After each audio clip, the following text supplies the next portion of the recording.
Jamaah, Alhamdulillahirrabbilalamin, masih di Islam itu Indah, masih di tema kita pagi hari ini tentang bagaimana perlakuanmu pada Al-Quran ya. Sebelum kita melanjutkan pembahasan kita di pagi hari ini, kita akan melihat sebuah artikel terlebih dahulu tentang respon pemerintah terhadap aksi pembakaran Al-Quran di luar negeri. Mungkin langsung aja kita bacakan sama-sama, ini ada di belakang saya ya.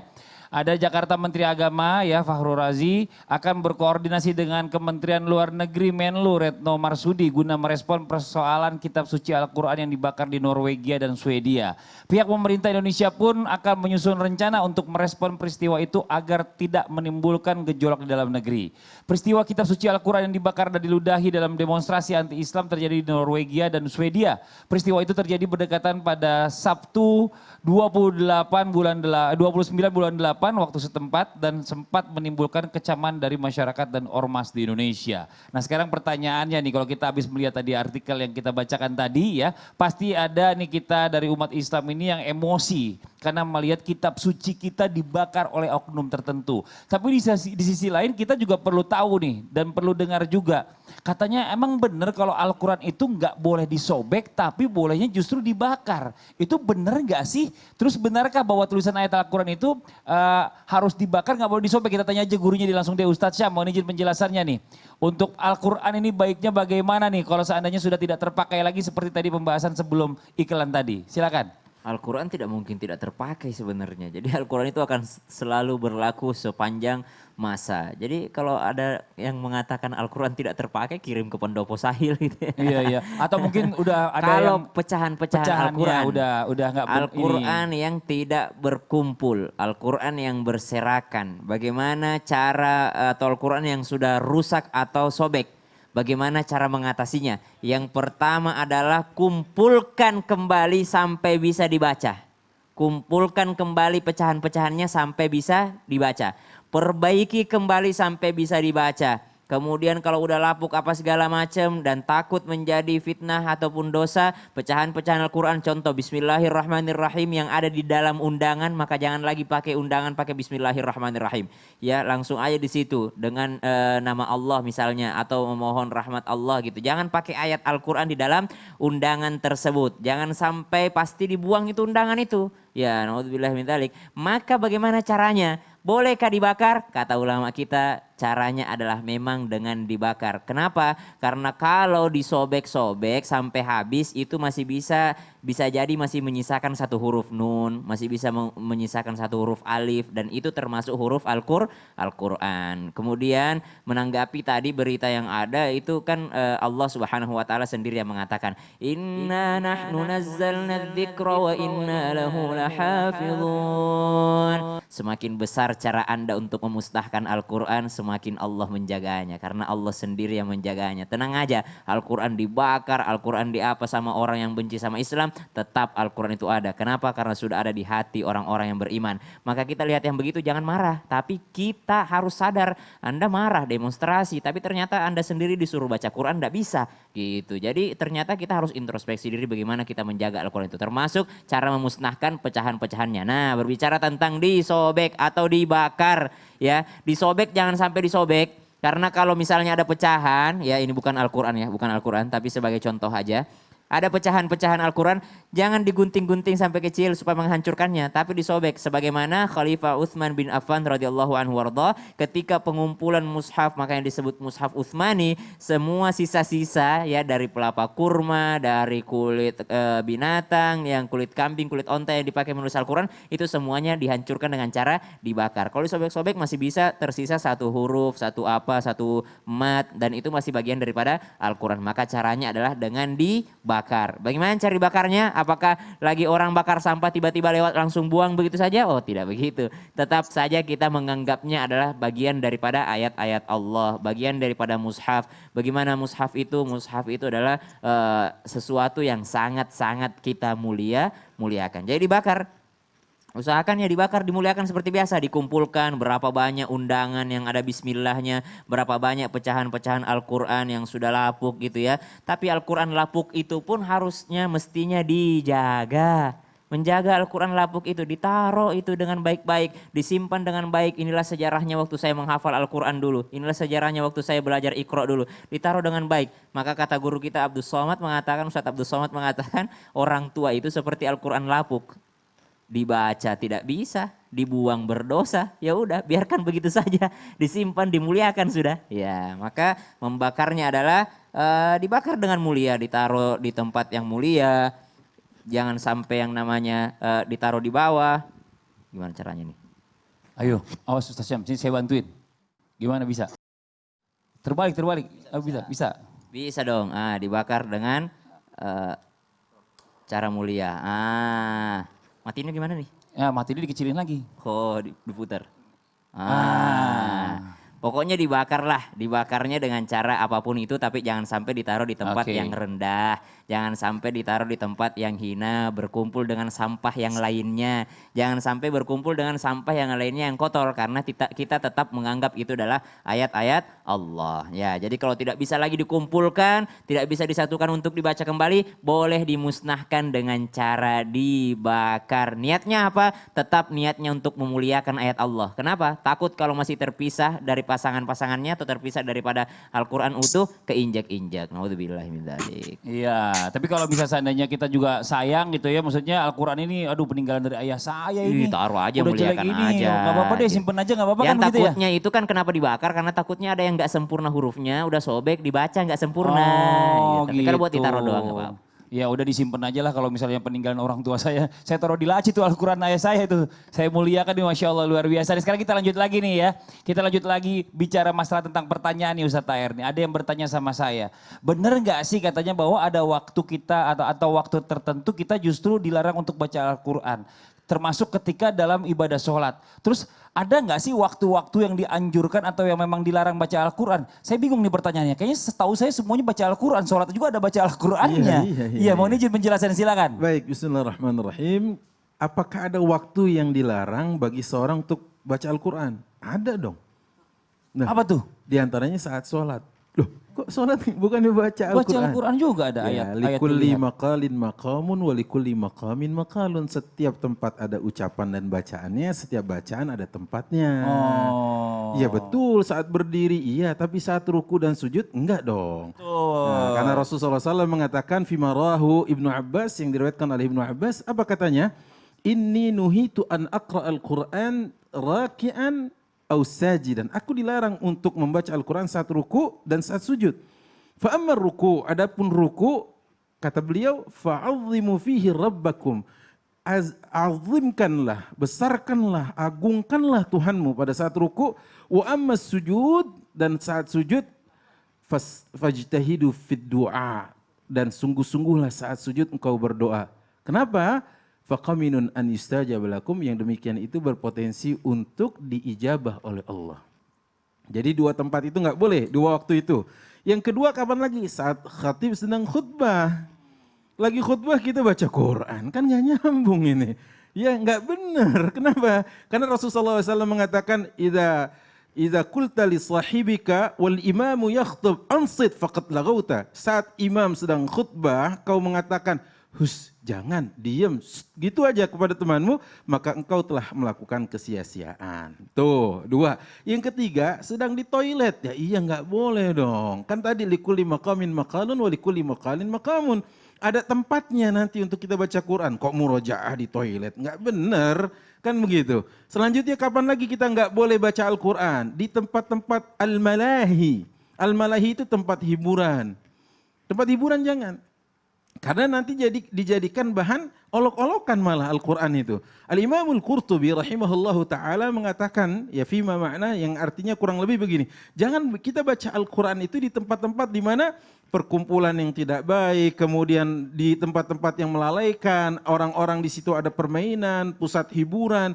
Mengapa demikian? Karena Allah Subhanahu wa taala berfirman di Quran surah Al-Furqan ayat 72, "Wa idza marru bil lagwi marru kirama." Justru orang-orang yang beriman kepada Allah dan hari akhir, beriman kepada Al-Quran, menghormati isinya, melintas tempat-tempat yang demikian, wa idza marru bil lagwi, kalau mereka melewati tempat-tempat yang penuh dengan kelalaian, marru kirama, justru lewat dengan penuh keagungan.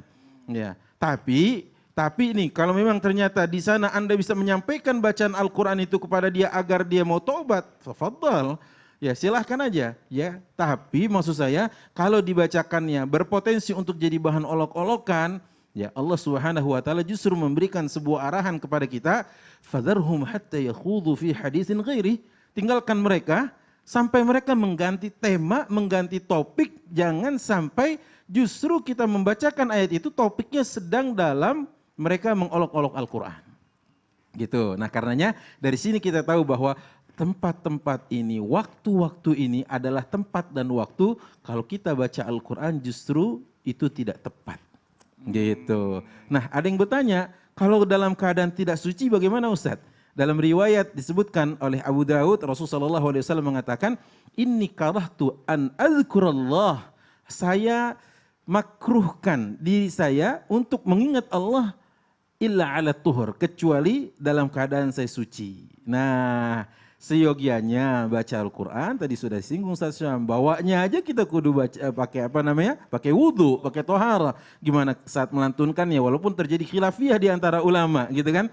Nah, terjadi khilafiyah di sana, ada yang mengatakan bagi mereka yang haid pastinya beda dengan mereka yang junub. Kalau haid adalah mereka yang dalam keadaan berhadas besar, laisa ala iradatihi, tidak karena inginnya dia. Ada enggak perempuan yang pengen haid? Enggak, Allah kasih datang bulan. Tapi kalau junub, ada junub ala ikhtiyarihi, junub karena ada keinginan dia untuk junub. Bisa karena dia bercampur dengan istrinya atau dia melakukan hal haram seperti melakukan istimna atau onani. Nah, maka hal itu adalah sesuatu yang juga kita katakan dikategorikan kalau mau baca Al-Quran, maka Allah Subhanahu wa taala mengatakan fattaharu gitu loh.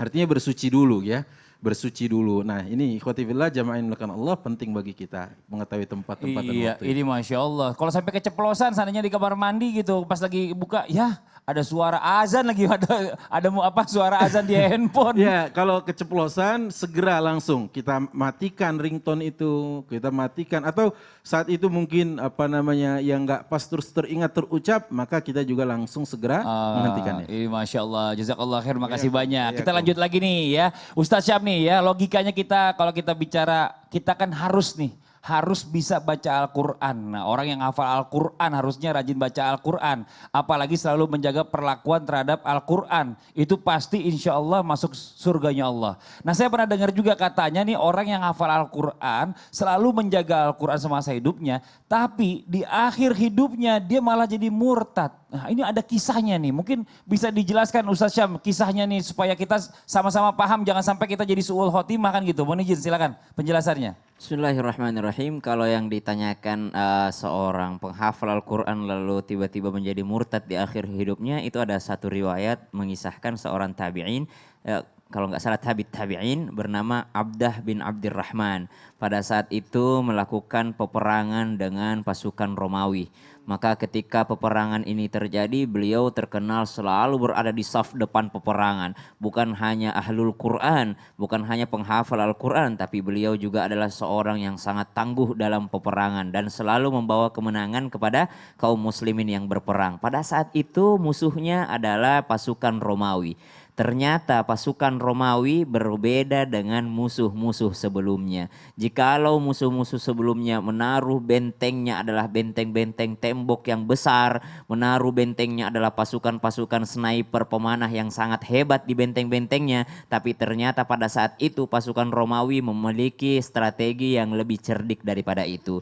Mereka menaruh bukan sniper di benteng-bentengnya, tapi mereka menaruh wanita-wanita cantik yang berdiri berjejer di benteng tersebut. Maka tibalah Abdah bin Abdurrahman, diceritakan dalam riwayat bahwasanya dia melihat seorang wanita yang sangat cantik di benteng Romawi tersebut.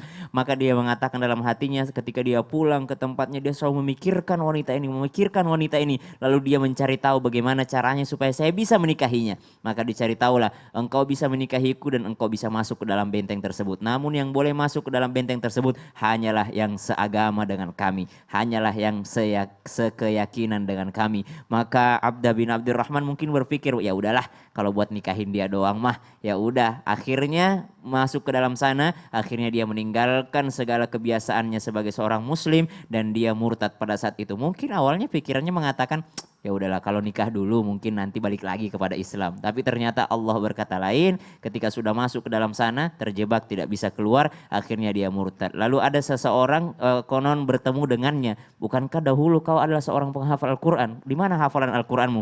Maka dia mengatakan, hafalan saya habis tinggal 2 ayat saja. Rubama yawaddul ladzina kafaru. Celakalah bagi orang-orang yang kafir hingga pada hari kiamat mereka menginginkan untuk hidup kembali, untuk beribadah seperti semula. Dharuhum ya'kulu wa yatamatta'u wa yulhihimul amal. Mereka mengatakan bahwasanya angan-angan, kehidupan, makanan, wanita, kesenangan, semua itu tidak ada artinya jika sudah menghadap kepada Allah Subhanahu wa taala. Ternyata kisah ini memberi pelajaran kepada kita. Ada orang-orang yang Al-Qur'annya hanya sampai ke tenggorokannya. Ada orang-orang yang Al-Qur'annya hanya sebagai ajang atau bahan pamer terhadap orang lain bahwa saya adalah seorang hafiz. Maka dari itu di panggung mimbar Islam itu indah yang mulia ini, kalau kata Ustadz Abi Maki, kita saling mengingatkan bahwasanya banyak sekarang orang tua, oh pengen anak saya jadi hafiz, saya pengen anak saya jadi hafizah, tapi ternyata hanya mengejar gelarnya saja sebagai seorang hafiz dan hafizah. Seyogianya kita memperlakukan Al-Quran dengan mulia, bukan hanya di lidah kita pandai membaca Al-Quran fasih, tapi kita juga menjadikan benar-benar Al-Quran ini petunjuk, hudan wa syifaan, dan juga obat wa rahmah, dan juga rahmatnya Allah dalam Al-Quran itu sendiri. Jadikan Al-Quran pedoman panduan hidup kita sehingga bertambah keimanan kita. Ada orang-orang yang dicampakkan di hari kiamat. Siapa itu? Orang-orang yang Al-Qurannya ternyata hanya sampai tenggorokannya. Seorang qari yang membaca Al-Quran dengan indah, akan tetapi ternyata bacaannya bukan untuk Allah, tapi untuk dipuji manusia. Oh ini qari, ini hafidh, ini Allah. Ma'adallah, na'udzubillah. Mudah-mudahan kita terlindung daripada hal tersebut. Masya Allah, makasih banyak Ustadz Syam. Nah ini buat jemaah yang ada di rumah ya, terima kasih banyak. Nih sekarang kita akan masuk ke segmen Ruqyah Syariah Mandiri secara online nih dari rumah nih. Dan sekarang sudah tersambung dengan ada Mbak atau Ibu ini. Assalamualaikum. Halo. Iya. Iya. Halo Mbak. Dengar suara saya ya? Oke. Sebelum kita meruqyah syariah mandiri Mbak, mungkin Mbak sedikit bisa cerita atau mungkin permasalahan atau unek-uneknya kenapa ingin diruqyah. Silakan Mbak. Assalamualaikum Ustadz. Akhir-akhir ini saya sering merasakan bisikan-bisikan di dalam hati dan pikiran saya, dan seakan-akan ada yang menghantui pikiran saya dan terkadang membuat saya takut, cemas, dan gelisah. Bisikan itu selalu tentang kematian, seakan-akan saya akan mati besok. Kadang-kadang saya juga mendapatkan bisikan itu tentang menghina Tuhan. Mohon penjelasannya dan solusinya. Ini kalau boleh tahu bisikannya tentang kematian apa yang dibisikkan Mbak?